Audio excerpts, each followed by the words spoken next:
afternoon, everyone, and welcome to today's MSME Masterclass. Today, we will discuss the crucial topic of transitioning from small to large scale manufacturing. I'm pleased to introduce our esteemed speaker for today, Ranjan Soni, a seasoned expert and dedicated experience in manufacturing and operations. As the managing partner at MJ Engineering, she has successfully led the company's expansion, focusing on marketing, sales, and business development. Her expertise in storage solutions across industries, from educational institutions to large corporate houses, makes her a leader in navigating MSME growth. Ranjan's journey began with a bachelor's degree in mechanical engineering, followed by an MBA in operations management. Before MJ Engineering, she worked as a design engineer, gaining hands-on experience in quality management, process optimization, and vendor development. Her deep understanding of scaling manufacturing operations, supply chain efficiency, and industry best practices position her perfectly to share valuable insights today. Join us as we learn from Ranjan's experiences and explore the challenges, strategies, and success factors that can help MSMEs transition to a large-scale manufacturing. Welcome to our MSME Masterclass, Ranjan. We're pleased to have you today with us. Thank you, Amrita. Ranjan, we'll move on to our first question for today, which is what are the specific revenue benchmarks or operational capacity signals that a small manufacturer is ready to transition to a large-scale production? I think, first of all, when we talk about manufacturer scaling up or an MSME scaling up, the question is why do scale up? The most important question is why to scale up. So there are different parameters into that.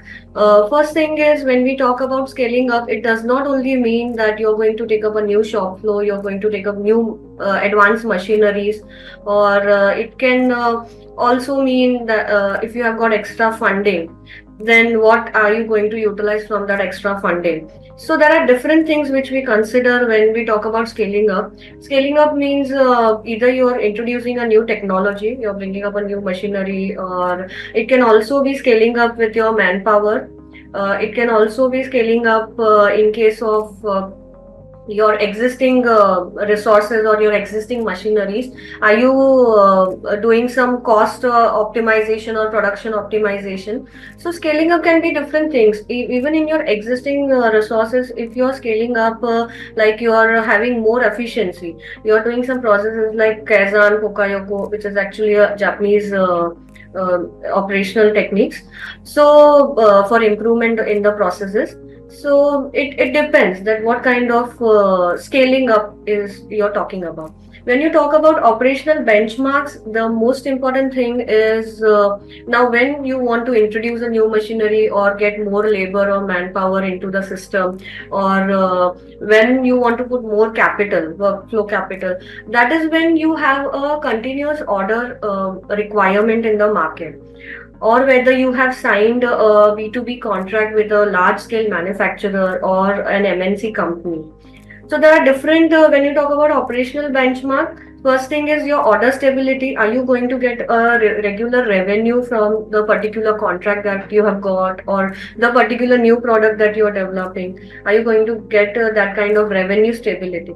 So ideally, if there is a 30 to 50% year on year progress or growth expansion in your revenue, that is the time you can think of scaling up, or that is a kind of benchmark I think you can consider, that yes, now we want to scale up, or we want to add on more machineries, technologies, and there can also be some challenges in introducing that, but yes, there are these kinds of things which you must consider.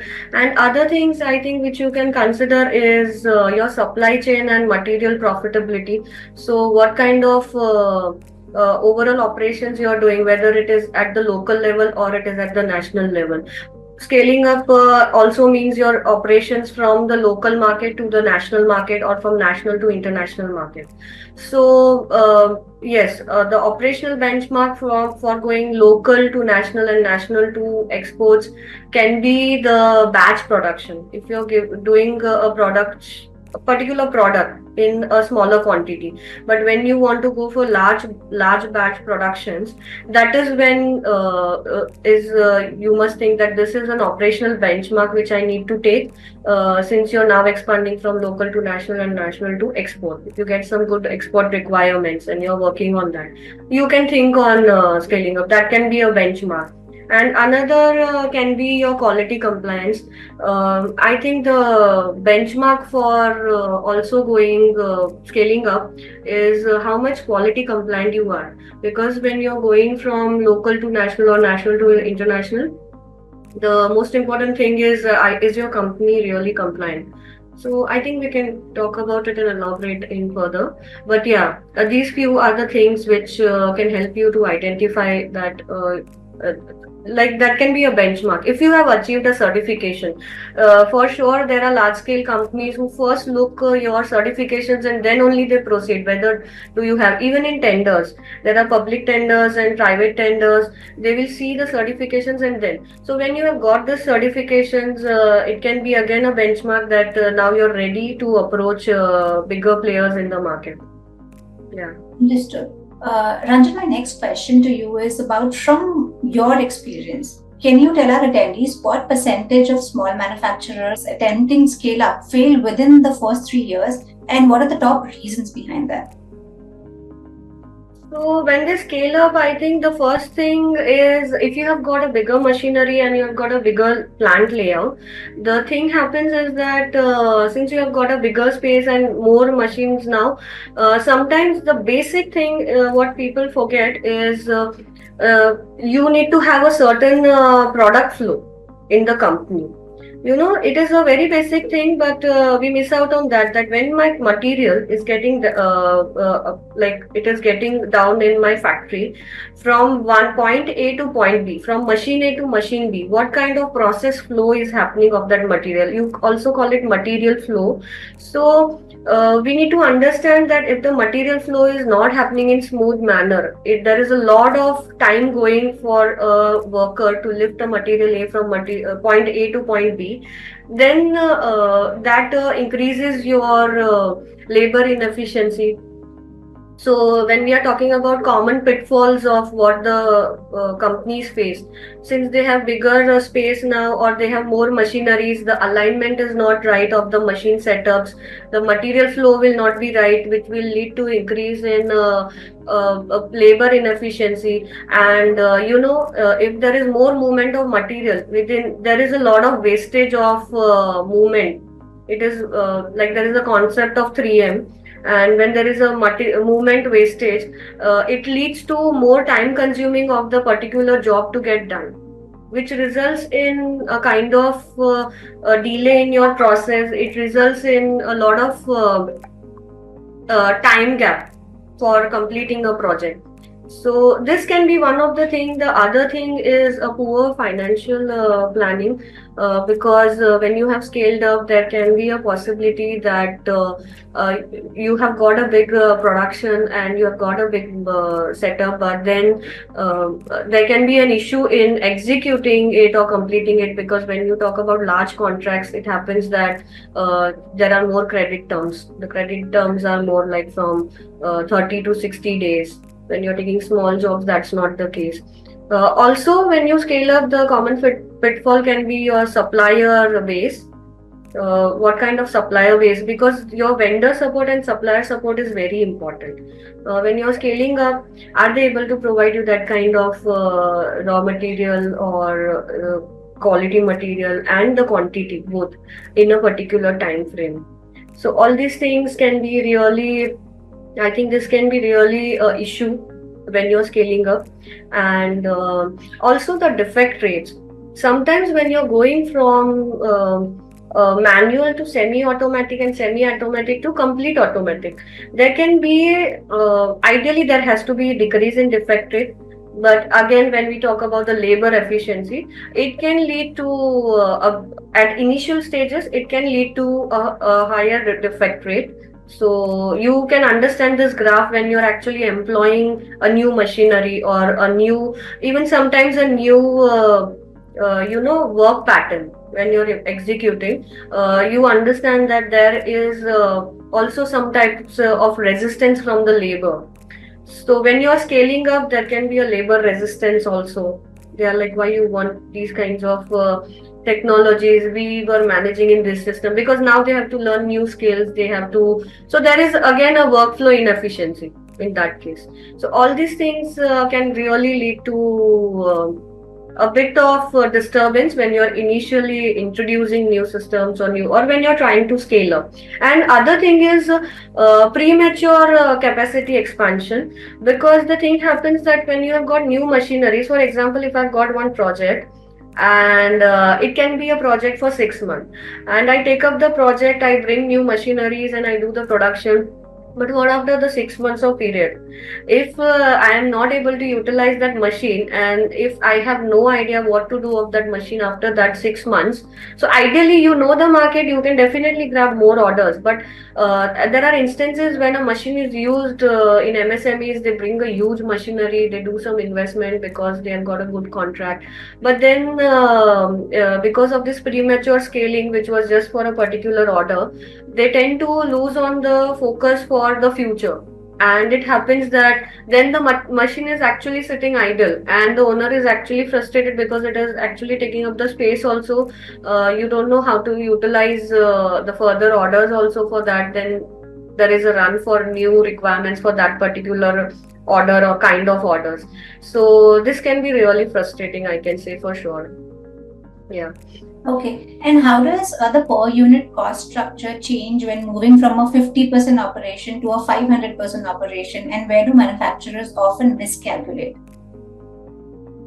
So the miscalculation is in the unit or the small batch production. What I believe is, generally when you're going for a small batch or a job order production, the thing is that you know now that you do a kind of job costing. So there is a difference in the job costing and the batch costing.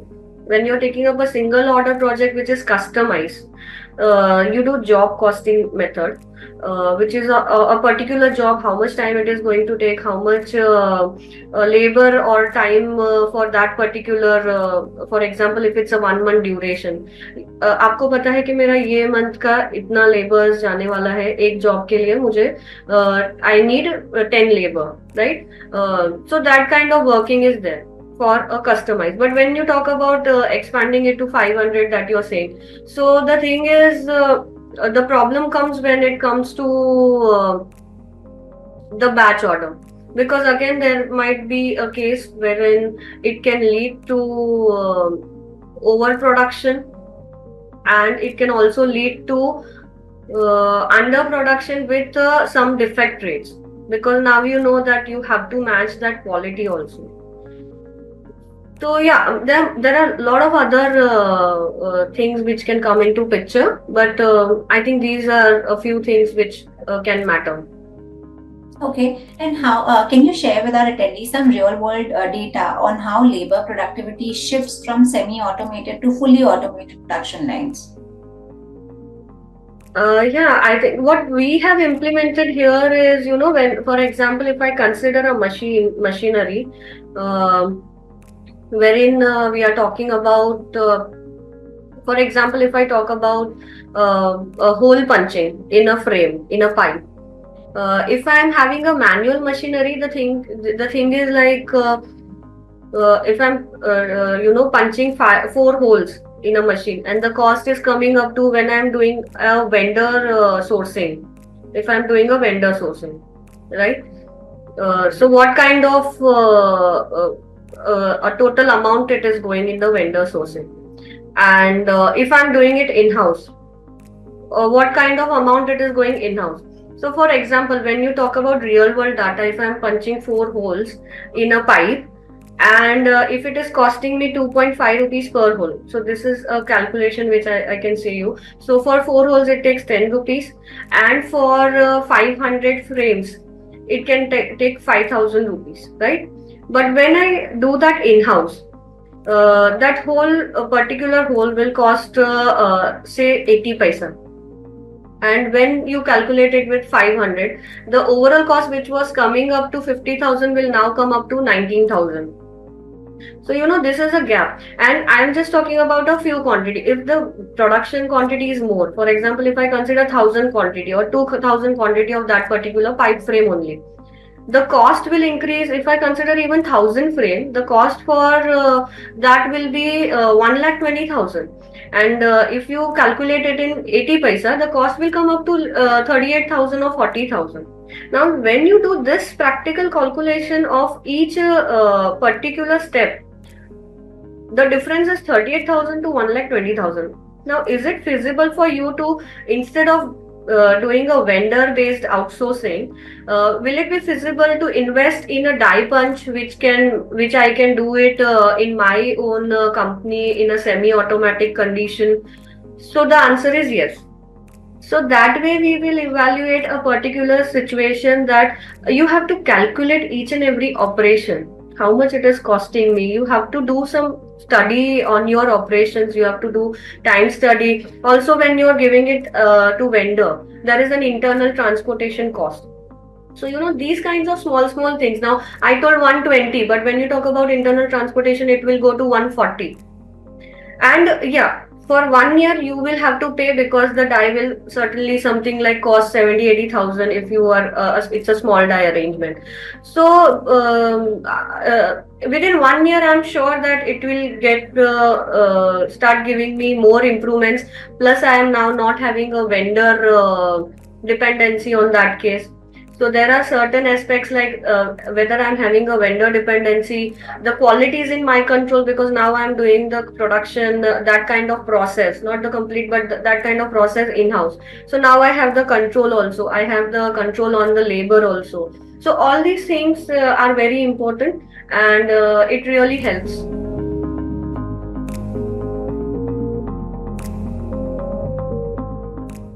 What financial ratios should business owners track to ensure they're not over leveraging while expanding their operations? I think few of the parameters which an MSME can see is, there are some practical ways are understanding that what kind of, that if you're going for a loan or funding, then you need to understand that what kind of debts you're taking from the financial resources that you have, and in what time you will be able to repay it. So that will depend on the sales. But if you talk exactly about the financial ratio, I think some common figures would be your current ratio, which is your current assets by your current liabilities. So if you talk about your total assets and your total liabilities, what kind of ratio you're getting. So there should be a healthy combination of that. Otherwise, the problem happens, which actually happens with a lot of MSMEs, even we have suffered that you get the orders, you get the things going, but then when the ratios are mismatched, there can be a problem in actually executing the orders.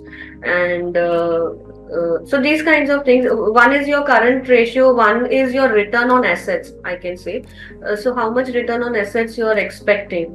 And the one is your gross profit margins, which you need to consider year on year.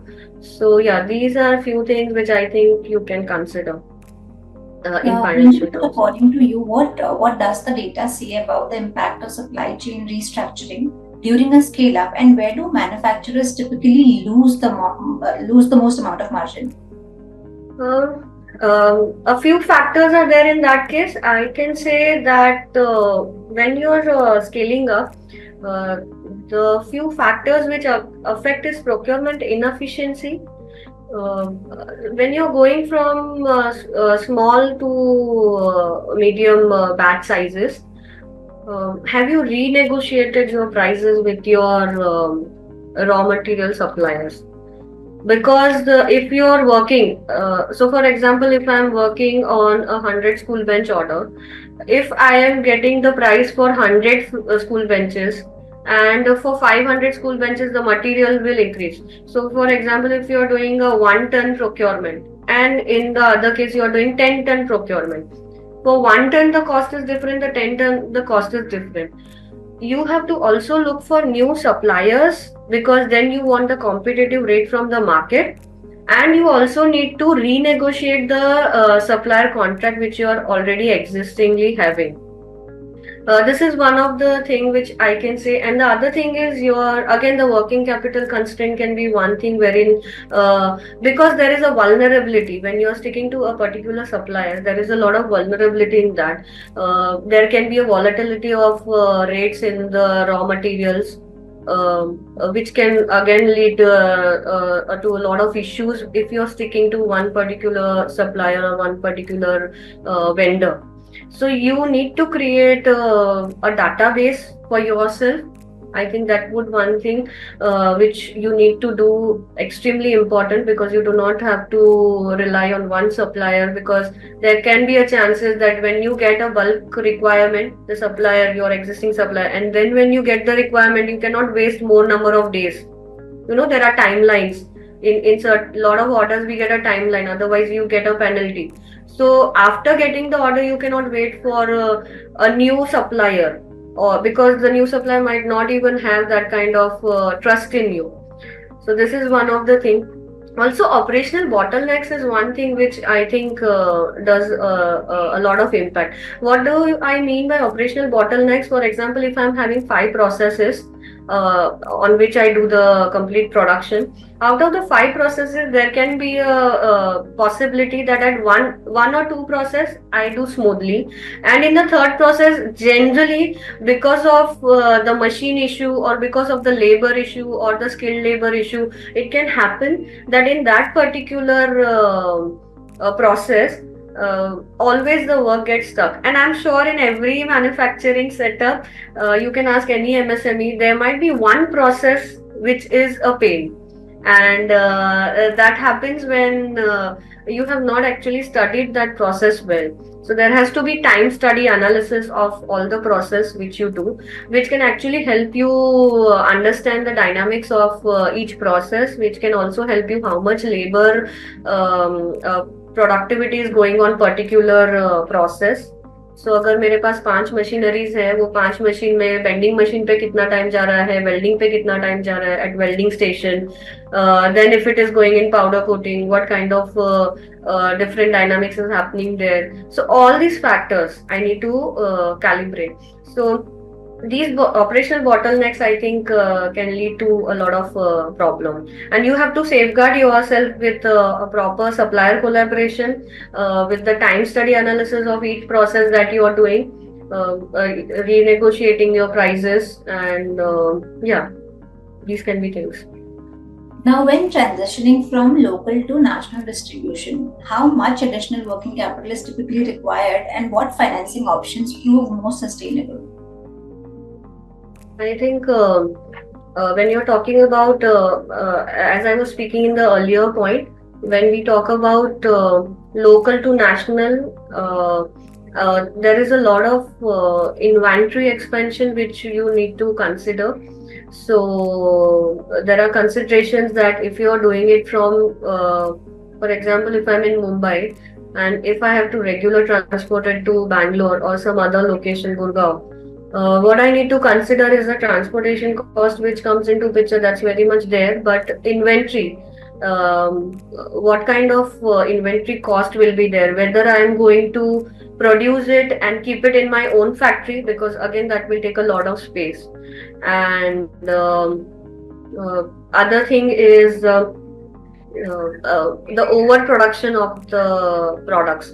That can also lead to a different issues. So you need to understand that what kind of actual orders that you're getting and how much inventory you need to keep. So if you're talking about national to international, first of all, the cost of that inventory. Second is the logistic cost, because then you need to have some reliable transporters. And other than that, I think extended credit cycles is very much there, because in extended credit cycles, again, it is when you, as I said, when you go from local to national in the earlier place, that there is a possibility that instead of 30 days, there is a 60 days credit terms, since you are now working across regions.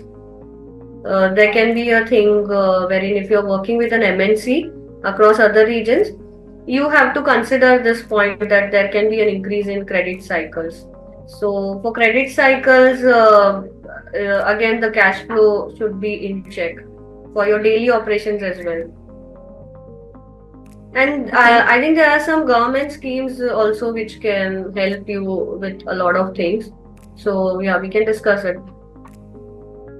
According to you, Ranjan, what are the cost implications of shifting from a vendor-based procurement to in-house raw material processing, and when is it viable? Vendor based. So there are different things which come into picture when I talk about vendor based. So earlier when I was talking about how much cost of that particular hole punching which goes into that. The shift from vendor-based procurement to in-house material procurement will largely depend on the stress which I was giving on is the time study analysis of each process, but along with the time study, the cost analysis. So now again we will come back to the cost analysis of each process. So for example, if I consider a company example that in manual, if I was in manual or semi-automatic in my company itself, if I am doing a bending process, and for example, consider that I am having a manual bending machinery and I am bending it in-house, and if there are 10 bends in the product, for example, a shelf. So for every bend, I have to first do a particular types of bends first, put the material aside, then I have to realign the gauges or the fixtures, then again do the second process. So when these kinds of dynamics is happening, there is a lot of time going for a particular batch production. When from manual to CNC, if I'm shifting, there is a thing called automatic gauge. There can be an automatic gauge fixation, which for every particular bend, I do not have to manually fix the gauges. So what happens? There is a ease in the complete production. So in this case, the thing is the batch production, the kind of quantity which I was able to produce will increase. So these kind of analysis needs to be done that when I'm doing it with the vendor, this kind of cost is coming. So for manual, if I am doing this kind of effort, and if I'm not having a semi-automatic machine, and if I'm giving the semi-automatic to a particular vendor, so there is a vendor-based costing. And again, the transportation cost, which I said earlier, the internal transportation cost. A lot of time we tend to miss on this internal transport cost, and it happens that there has to be a certain cost analysis. Generally we are doing that cost analysis that when we are doing vendor based, what is the cost, when we are doing in-house, what is the cost, and in-house, what is the break even cost. So when we talk about break even, it will sound very a kind of straining thing that, oh my god, when I'm going to get the returns.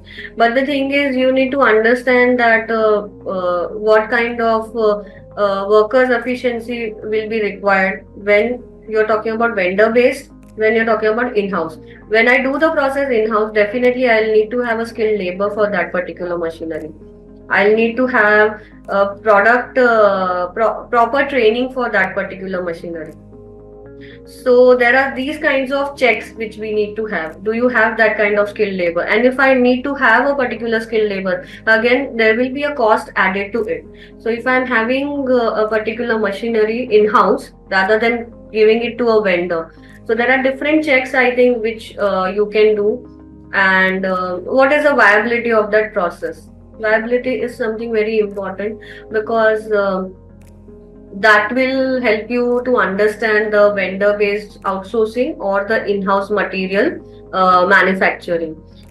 So these can be the things. The better options would be to understand what is the size of your production. As I was telling in the earlier example, if I am having a 500 piece production and the cost is not coming up to mark for that particular production, then I can do it a vendor based thing. But if the same product I am getting increased quantity, for example, if I am getting a 2000 quantity, so in that case now the dynamics will completely change, because now the process, if I give it to vendor, it will be costing me more. So is it viable to invest myself in that particular machinery and bring that process in house?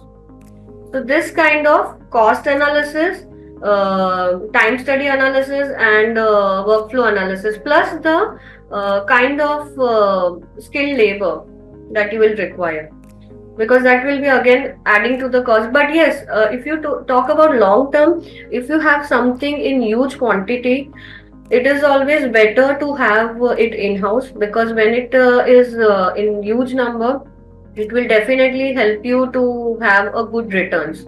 Good returns means I have seen at least 40 to 50% reduction in the cost, and I've also seen a more control over the process and less dependency on the vendors. So I think this is something which can be considered and which is very viable for vendor base to in-house. Understood. Can you also share with our attendees some data-driven insights on how energy costs evolve as production scales and how manufacturers can avoid cost overruns? Energy depends majorly on your machine setup. So the kind of machines that you're having, for example, if you're having a welding machinery here, what kind of kilowatt per hour, kind of inputs that is going on, and the fabrication cost. There are companies where there are compressors running constantly. So also your equipment, what kind of load the equipment is taking. So ideally it is said that when you have a high load work, load means in terms of energy, you should practically do it when there is at the times when there might be lower loads. So you can take up more of that. So here the dynamics is like you can do the shift in that particular timing. For example, if you are doing it at night instead of day, the load cost will change. For this, I think this is more relevant to people who are doing huge batch productions, because only then you can calculate. Even in small productions, you can understand the energy consumption, but then you have to analyze each and every machinery, or else you can do energy audits also for your company. I think that can help you, because there are times wherein the compressors in the companies are running unnecessarily throughout the day, which can lead to more energy consumption. Also, there are simple things like nowadays for energy consumption, when you talk in production shop floors, there are roofs, transparent roofs which are coming. Your industrial sheds which are there. Yeah, so it directly throws the sunlight into the factory, and there is a lesser usage of electricity. So your those consumptions are there, but the major part which is taken up is by machineries. So definitely you need to do some energy audit for the machines, and you need to understand which machine is taking higher loads. There are times when the motors are running. For example, if I'm punching a particular hole, there can be a thing that only a 10-ton press is required, and I'm using a 50-ton press for that particular process. So it is a higher when you talk about 50-ton machine to 10-ton machine capacity. The dynamics is that in 10-ton the power used is lesser than what is used in 50 tons, depending on what kind of motor you have put in that. Again, so that will also depend. So yeah, few things I think what you can do is. You can do an energy audit, which can help you, and the overall consumption of particular machineries or the particular batches that you're having, that can really help you, I think. So the machine and the unit load, that is how you can manage.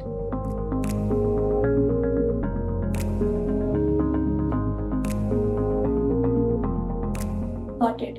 Also one thing which I can say is regular breakdown. If you're facing in a particular machinery, there can be an issue in the energy. It can be your machine if it's not working well. There can be things like that which can affect, which can take up. So there should be a regular maintenance check of your machineries also.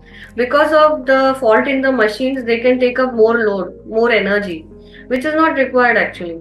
So these are some of the practical things which I have noticed which can take up more energy. It is a simple example, just like your AC or a refrigerator in your home. If it is 20 years old or 15 years old, it is going to take up more load, more energy. Similarly is with machines also. So you need to have regular maintenance for machines, and that can help you in a lot of ways. Yeah. Got it. Ranjana, what is the typical time lag between production capacity expansion and actual revenue realization, and how should business owners manage this gap? Actually, it again depends on the processes, but if I say a general process, for example, if I have got an order and or for a first time I'm getting a B2B contract, for example, and I have to introduce new machinery. So if I consider the time lag, there can be a time for procurement and installation of the machinery, which can be around 1 month or 2 months, depending on what kind of machinery you're getting in. The time lag can also be due to operator training and process optimization. So in that case, when you're introducing a new machinery, what kind of training gaps you need to fill up. So for example, if I am putting a new process in place, I need to have a skill matrix, which a lot of times people might ignore, that what kind of skill matrix I need to have for a particular. If you have the same workers who are going to work on the new machinery, then are they willing to adapt to the technology? ये बहुत ही ignored part है scale up का. But I am sure a lot of people who have got new machineries into place, they will face this. Your worker will say that we were fine with the old machine. New machine is creating this problem. So that kind of things you will get to hear when you are scaling up. So the operator training and the process optimization, it will again take 1 to 2 months or 1 month. So overall now it has gone to 2 months, and assurance which you need to do, it will take 1 to 2 months more. So if you have got a new machinery, there will be trial runs on the machinery, and when you do the trial runs with a same skill set people, or even with the new skills people, labor, there will be chances that you need to do more trial runs for setting up the process. So when you do the trial runs, it will be again the time gone in building the prototypes or doing the trial runs for that particular machineries. So this can take up to 1 month, and then there is a market adoption. So I think the quality levels and the better precision which you are expecting from this, the buyer needs to be aware that you are going to do these kinds of changes. When you are representing this to client, there has to be a certain understanding from the client or the buyer also. So overall it can take 6 months also. The time lag can be 6 months also. Or else if you have an existing process in which you are just introducing one machinery from manual to semi-automatic or semi-automatic to complete automatic, the time lag can be lesser also. Ideally it should be a lesser time, but since in MSMEs we are not trained to go ahead with the processes in a smooth manner, a lot of the times it happens that there is a time lag happening, and this can be resolved with a progressive implementation. What I mean by progressive implementation is immediately you cannot be replacing all the machineries at one go.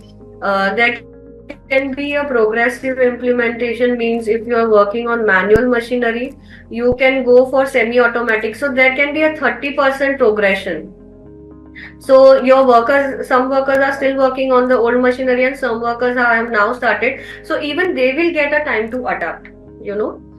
So this is a time lag, actual time lag, which is generally not considered when we are bringing a new machinery, but we have actually faced this, and a lot of MSMEs face this because when you get a new machinery, there is a resistance from workers to understand. Quality issues can happen when there is a calibration thing, because when the new machinery has come, for example, if you are going from semi-automatic to complete automatic, even if there is a minor misalignment in the product placement in the machinery will completely stop. So in that case, now you will again go and check what was the problem. If there is a tool die misalignment, machinery, for example, a turret machinery. A simple thing is, even there if there is a minor misalignment in the tool and die and punch arrangement, the thing can happen, the machine will completely stop. And since the machine is new, the labor is not skilled, for some time the team will just put in understanding what has gone wrong in the machine. You will call the team, you will call the machine supplier, there will be a lot of things going around. So these kind of time lags will happen. This can ideally they will train you, but still there will be things happening which were not expected. So these can lead to the time lags, I can say. And progressive implementation is one thing, and early market communication with the vendor. So if you have got a new machinery for a particular job or a B2B contract, I think you have to inform your buyer or your client that, see, you have introduced a new thing, and since you want to offer them a better quality, better efficiency, you have introduced this. So they might be aware of the situation that new things are being implemented for their particular contract. There can be two things: the client can either get insecure, or the client can either be happy that new things have come up to you for the resources, new resources have been put up, and now they will get a better quality. So it's on you, the onus is on you to make them understand. So even if there is a lag, the things can be a bit relaxed. So then there is no tension between the client and the from our end as a manufacturer. So yeah, there can be a time lag. It can consider 3 to 6 months. That can be the thing. Yeah. Got it. From your observations, what's the failure rate of manufacturers attempting direct exports without first optimizing domestic operations? I think when you consider small manufacturers from 1 crore to 5 crore production scale, the export which happens is the cost overruns. Probably you have not got that kind of capital, and the most basic thing which I have seen is the cost overruns. Quality issues is one of the thing, because when you are doing exports, there has to be a lot of compliances. So there a lot of compliance issues can come, and after getting the order, in fact, sometimes your material is going through. Sometimes there are issues like packaging issues. So you can consult to there are packaging consultants. You can consult to them. The other issues, I think, the mid-scale MSMEs who are from 5 to 50 crores, they can have an issue in poor global pricing, because you have not estimated the price correctly. And now when you do the complete production, it might be a regular product, but the thing happens when you are giving it an export, there can be a thing when you talk with your CFA agent, custom forwarding agent, the thing can clearing and forwarding agent, the custom houses, the charges that are there. Sometimes the client has asked for FOB, sometimes the client has asked for till their port, there are different kind of Incoterms, commercial terms, which comes into picture when you're talking about exports.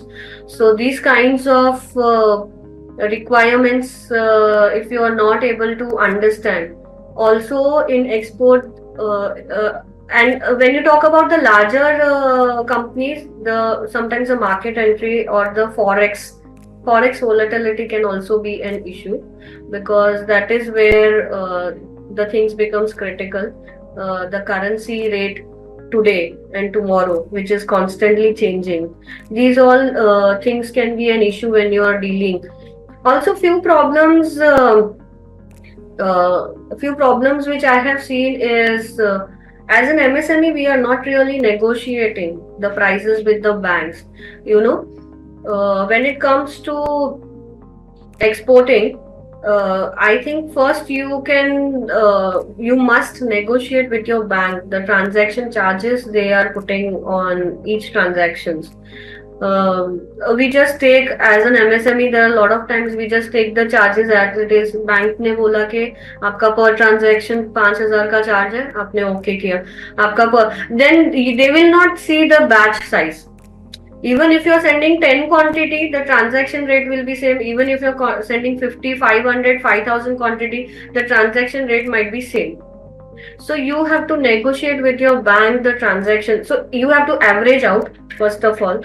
A lot of time we'll not understand that what is the transaction rate. In that case, you should go to multiple banks. You should see what charges, transaction charges they are, what remittance they are giving. So when you talk about transaction remittance, transaction charges and remittance, you will understand that what different banks are providing. Then you can go to your own bank and you can renegotiate with them. If they are not supplying, you anyways have the negotiated prices from other banks. So it's not that if you are doing an export, you have to stick with your old bank and give the same transaction charges. You can always renegotiate. And once they come to know that the client is aware, they will definitely give you a renegotiated prices. The thing is, the awareness is lacking from our own side. So that is the problem which happens. And you can also have an export consultant. I think if it's an initial transactions you are doing in export, you must always do a consultant. Either you have your own GST consultant, which whom you can consult. You can have your own tax consultants that you're having in house, or you have there are specialized export consultants that are there who can help you with these kinds of things, who can help you. So there are cases in exports where you get legal penalties, and sometimes you are not aware that after getting the legal penalties you will come to know, okay, we were not compliant with these all things. Now who will pay for the legal penalties? Because customer will not pay you for that legal penalty, because it was the loophole in your own process, or in your own kind of management which was missed out. So these kinds of legal penalties now you have to pay from your pocket. So this can be a real problem when it comes to bulk batches, and also the financial terms that you are planning with your export companies, that can be of like you have to be very much particular with the terms and conditions, what kind of delivery you are scheduling, whether it is till port, whether it's a ex factory, whether it is free on board FOB, whether it is till the client, whether it is also sometimes also there are conditions like the duty is also paid by the client. You just have to give the material. Is this identified? Sometimes after sending the material, MSME is realizing that I have to pay the duty, because in terms and conditions it was not mentioned. Imagine the kind of cost that the company has to incur. So obviously when they are doing the transactions, there might be some things, but sometimes the exporters, like the importers who are there, they can manipulate certain things, and you have to stay alert with those things. So as an MSME, I think the high banking charges, forex charges, all these things comes into picture. The price negotiation strategy with the bank has to be considered, and this will lead to a lot of cost saving for sure. If you negotiate the pricing with your bank, it will lead to a lot of cost saving. I have come across companies have saved crores. Like if it's 1,000 crore company, they have literally saved 1 to 2 crore in just the bank negotiation charges. So these kinds of things can happen.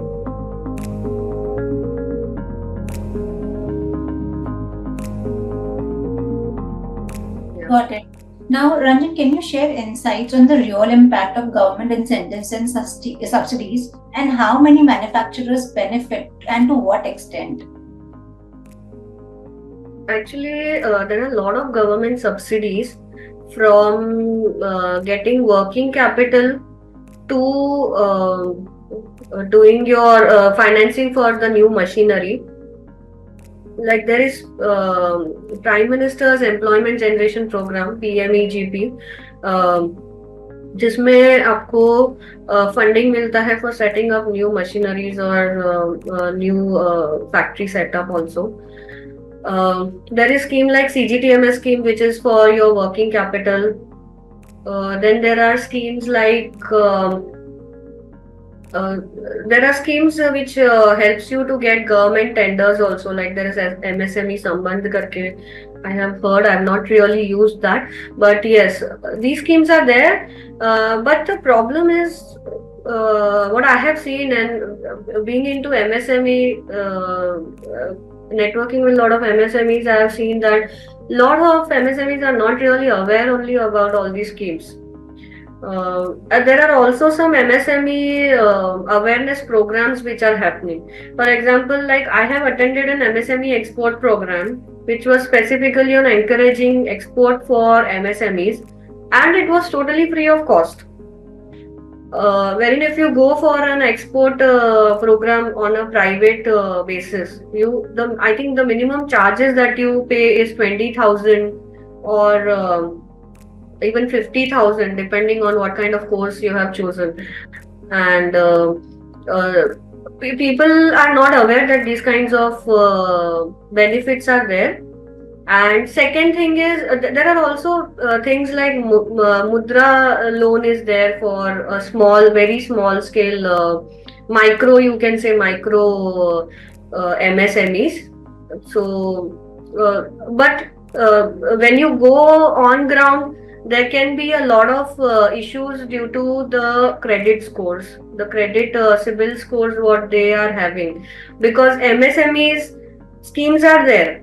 But then when it comes to also your CIBIL score, a lot of MSMEs have a problem maintaining the CIBIL score, So that again comes to the credibility of the company. So there can be an issue. Other thing is there is an export exhibition subsidy which I have actually known one of my friend taking a good advantage of it. Like this export exhibition subsidy. For example, if you are participating in a particular international exhibition, there is a subsidy of 5 to 8 lakh. So if you are going outside exhibiting as an Indian entrepreneur, as an MSME, you will get return charges of airfare, marketing cost, installing the stall. So from 5 to 8 lakh charges you're getting return. But yes, there is a 3 to 6 month of waiting time. So are you able to, for example, if you have invested 5 lakh or 8 lakh, you have to wait for 3 to 6 months to get the money back, because you will put the application in MSME. There are certain processes like you will put up the charge bifurcation, that airfare ka itna hua, stall ka itna hua, marketing charges itna hua, stay was this much. They also pay you for the stay at international. So this kind of facility is actually there to MSMEs, which lot of MSMEs are not aware. That is called export exhibition subsidy. And but yeah, you have to be very transparent. As an MSME, the problem with a lot of MSMEs is we are not really transparent in our transactions. So this problems arises when you're not, and the holding capacity, capital holding capacity, because if you're applying for these kinds of things, it might take 3 to 6 months to get it reimbursed, and you have to wait for that time. But you imagine if the exhibition cost was 6 lakh and the subsidy limit is 8 lakh. So you'll get the 100% return. आप बाहर जाके आ रहे हो, आप रह रहे हो, and plus you are getting the export orders also. You're getting the market visibility. You might get merchant. I have seen MSMEs getting merchant exporters from international market when they have exhibited. And this is not just related to manufacturers who are in engineering products. There are food industry, chemical industry, detergent manufacturers, or food products like honey, pulses, and flour manufacturing. So all these things, all industries, these kinds of schemes are applicable to all industries, and it is helpful for all of them. Got it. Now, Ranjan, how does customer acquisition cost evolve from small batch orders to large scale B2B contracts? I think the customer from small batch orders, it depends on the kind of contract that you're having. So, if I may talk about the customer acquisition cost, actually it reduces when you talk about, but yes, your initial investment can go high. So just like when you talk about from small industry to a large industry, the customer acquisition, it can go high for the initial stage, but then again it depends what is the, so for example, if I'm applying for a B2B contract or a government contract tender, the initial cost of registering for a particular tender, like the EMD money which I give, or if I'm applying for some compliances, quality compliances, certification, because for coming again to B2B contracts, that is large manufacturer, I have to have certain compliances. So the compliance cost will be there. If it's a large project, again the machinery cost will be there. Then uh, there will be costs like if you are doing online marketing, or if you are running some videos like YouTube video you are sponsoring. So there can be a cost added at initial stage, but once some when you're working with large B2B, and if you are providing the proper quality products without efficiency loss in your process, without the quality, maintaining the quality, there should not be inconsistent quality.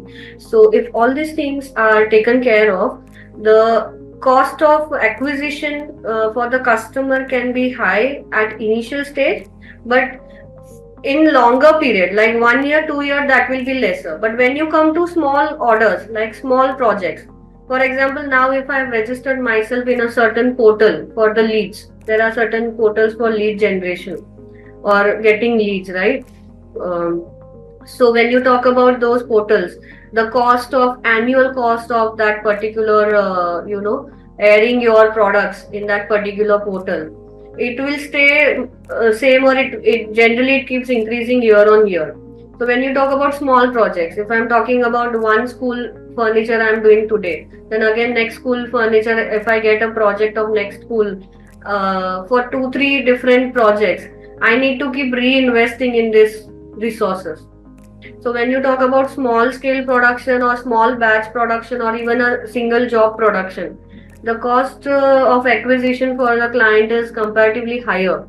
But when you talk about client acquisition for large contracts, in the same the one of the biggest benefit with large B2B contracts is, or the government tenders, if you're applying, the cost of one time compliance will be there. No doubt it will keep coming year on year, because there will be surveillance audit, there will be uh, again renewal audits for the compliances, the certifications that you do, that like ISO, BIFMA.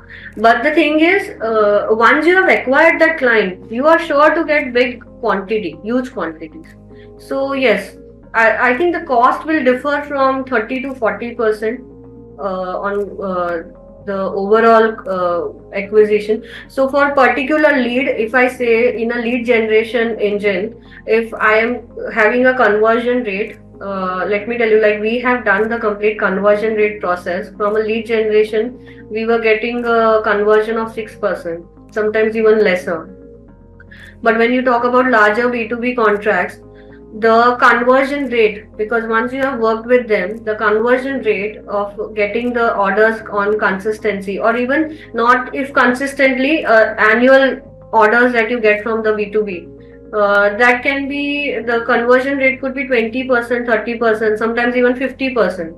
Sometimes if you do a large B2B contract, 100% you have the client acquisition, because the thing is that vendor will now stay with you. if you're working as an OEM, original equipment manufacturer for a big company, for an MNC, then the thing is you have a contract signed with them. Once you supply a quality product, the thing will be they will definitely give, they generally give a 6 month lot to you, और 6 month PO एक साथ भेज देंगे. So in that case what will happen, you will have an assurance the quality customer acquisition cost will reduce immensely. So it depends from scenario to scenario, and it also depends on the kind of product. If you are selling a product like for example agarbatti, this is a very small item. It goes from every household to household. Here the cost can be a bit higher, because then you have to pitch to new clients every time, and because the cost is lesser also, sometimes the client can easily switch. When you talk about bigger products like mobile phones, or when you talk about products like furniture, like how we are doing furnitures, so it can happen the client once buy from you, they might come back to you. But if you talk about these items, there are items like cups, you have small teacups, the client may not come back to you. So in that case, the customer acquisition cost is increasing, because you have to continuously market the product in different markets also. Again, that is a different cost. But yes, for the small items which I just mentioned, like agarbatti or a cups that you are manufacturing, the scenario is that if you are having a distribution channel, or you are having regular distributors or resellers or traders who are taking from you, then it becomes very efficient, because now you do not have to directly go into the market. B2C आपको जरूरत नहीं है, आप direct B2B कर रहे हो. तो in that case it is very good that you have your, then it is again like a large B2B contract. So even if your item is smaller or the value is smaller, if you are doing a B2B, again it becomes an efficient way to go across. Got it. With that, we've come to the end of today's episode. Ranjan, thank you so much for sharing your detailed insights on transitioning from small to large scale manufacturing. It was lovely having you with us today. Yeah, thank you. Even I loved sharing a lot of inputs. I would just love to say to the MSMEs owners that there are a lot of times of uncertainties in the life of MSMEs. I can say that for sure. And the thing is, one thing for sure which can help is the kind of study that we are doing. If we get reluctant about changes, that is what will affect us most. So we have to be assured that we are bringing up new, if not new machineries, at least new skills for the labor. I can say there are things like skill development for workers. There are things like these MSME schemes which I just mentioned.